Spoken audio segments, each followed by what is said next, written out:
ચોટીલામાં Siddhnath cot x company નામની ginning મિલનું ઉઠમણું થતાં મોટી સંખ્યામાં ખેડૂતો ચિંતામાં મુકાઈ ગયા છે અને ખેડૂતોએ જાંગડમાં આ સિદ્ધનાથ કોટેક્સને પોતાનો કપાસ વેચ્યો હતો, જેના રૂપિયા લેવાના બાકી હતા.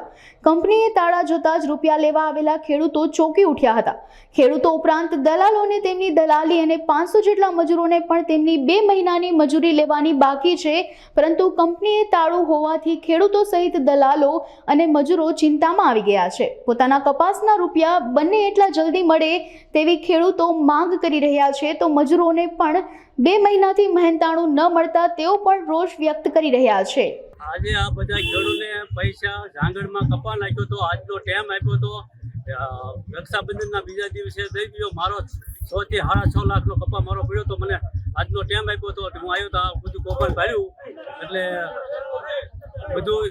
બધું આવું જોયું એટલે પછી બધા કે વીઆઈ કે ઉઠામણા થઈ ગયા છે એમ કીધું.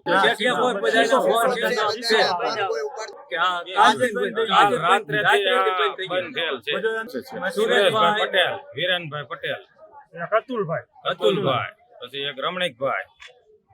મારે અહીંયા હું કપાસની ખરીદી કરતો હતો અને કપાસ ખરીદી કરીને આ લોકોને હું વેચાણથી આપતો હતો, એટલે એમાં 5 કે 10 રૂપિયા અમને એમાં ભાવ વધારો મળતો. 25 લાખ રૂપિયાનો કપા નાખેલ છે અને એના જે મને ચેક આપેલ છે એસબીઆઈના, અને એસબીઆઈના ચેક. અને આમ તો જોવો તો વારંવાર બધું ક્લિયરિટી થઈ જ જતી હોય છે, પણ આ વખતે આ લોકોનું ઉઠામણું થયું. હું અત્યારે મારે આજનો વધારો હતો, આજે અહીંયા પૈસાની ઉઘરાણી માટે આવેલ. અત્યારે તો આ બધું માહોલ આપ જોઈ શકો છો. હાજરમાં છે ને આવડું મોટું 250 કરોડનું જીન ખુલ્લું પડ્યું છે, આગળમાં નાખેલા છે, જેના અમને ચેક આપેલા છે. અને આજ રોજ એ ચેક અમે બેંકમાં નાખવા, બેંકમાંથી ચેક રિટર્ન થયેલા છે અને અમને અમારું વળતર મળ્યું નથી. સરકાર શ્રી પાસે અમારી એટલી માંગણી કે આ લોકો જ્યાં હોય ત્યાંથી તાત્કાલિક એની ધરપકડ કરી અને અમને અમારું વળતર પાછું ચૂકવવા નમ્ર વિનંતી. અને નાના માણસો છે, ખેડૂત તમે જુઓ, અમારે આ વખતે વરસાદે થયો નથી અને બધા ખેડૂતને એવી આશા હોય કે ભાઈ 1400 રૂપિયા લેખે કપા આયા જાંગડમાં નાખ્યો હોય, એના 1700, 1800 અથવા 2100 રૂપિયા થાય એટલે એ પૈસા પરત મળવા પાત્ર હોય છે.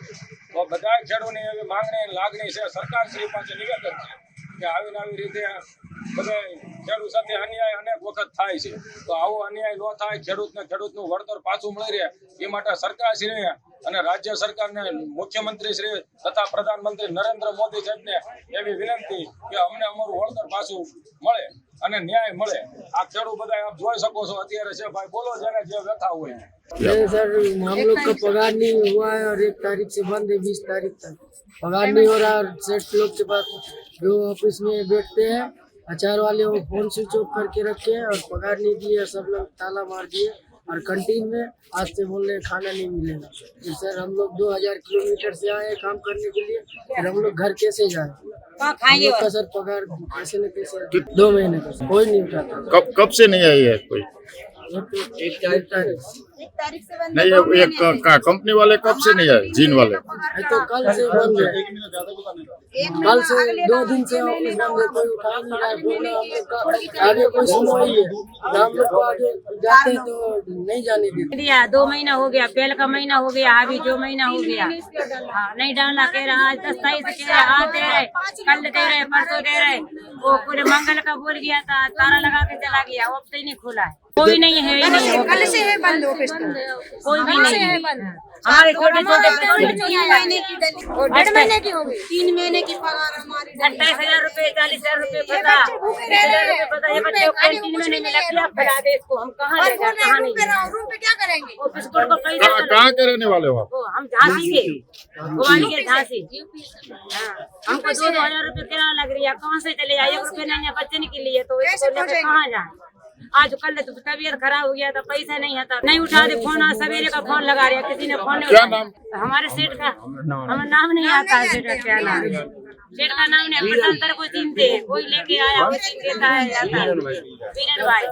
જે ચોટીલા તાલુકાના ખેડૂત ભાઈઓને જે પરસેવાના ટીપા પાડી અને કપાસ લઈને જે જીનમાં આવેલ છે અને જે 5-7 દિવસની મુદત દે અને એવું ઓછામાં ઓછું 200 કરોડથી વધારે એટલું જે ચીટિંગ કરી અને ચોટીલાના ખેડૂત ભાઈઓનું યોગ્ય છે એના પ્રશ્નને હલ કરવા માટે મેં આવ્યા છું.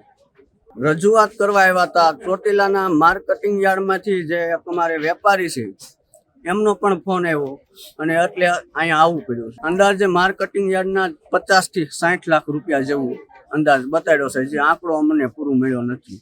અને ખેડૂત ભાઈઓ તો હજી ઘણા બધા છે. વલવી સાહેબે અમને કીધું છે કે જેટલા ખેડૂત ભાઈઓનું જે ખોટું થયું છે એ બધાને લઈને પોલીસ સ્ટેશને જઈ અને શાંતિથી ફરિયાદ લખાવી એવી અમને સૂચના દીધી છે.